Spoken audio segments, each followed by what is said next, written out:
প্রিয় ভাই বোনেরা, বিগত ১.৫ দশকের ফ্যাসিবাদী আন্দোলনের সঙ্গে স্বাধীনতা পরবর্তী ৩-৩.৫ বছরের সময়কাল ছাড়া আর কোনো শাসনামলের তুলনা চলে না। সুতরাং আমি সবাইকে বিনীতভাবে আহ্বান জানাবো, হিটলারের নাৎসিবাদ সম্পর্কে যেমন কেউ গৌরব করে না, পলাতক ফ্যাসিস্ট এর শাসনকাল নিয়েও গৌরব করার কিছুই নেই। ডাকাতি করে কিছু সম্পদ চ্যারিটি করলেও জনগণের চোখে ডাকাত যেমন গ্রহণযোগ্য নয়, তেমনি অন্তর্বর্তীকালীন সরকারের ব্যর্থতা খুঁজতে গিয়ে কৌশলে পলাতক ফ্যাসিস্টদের পক্ষে সাফাই গাওয়াও তেমন গ্রহণযোগ্য হতে পারে না।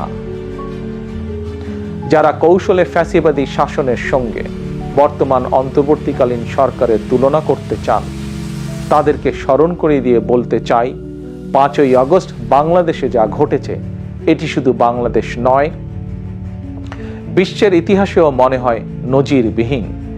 5ই আগস্ট গণভবন ছেড়ে ফ্যাসিস্ট পালিয়েছে, সংসদ ভবন রেখে তথাকথিত সাংসদ পালিয়েছে, আদালত ছেড়ে প্রধান বিচারপতি পালিয়েছে, বায়তুল মোকাররম ছেড়ে প্রধান খতিব পালিয়েছে, ক্যাবিনেট ছেড়ে মন্ত্রীরা পালিয়েছে, ফ্যাসিস্টের দোসররা গা ঢাকা দিয়েছে।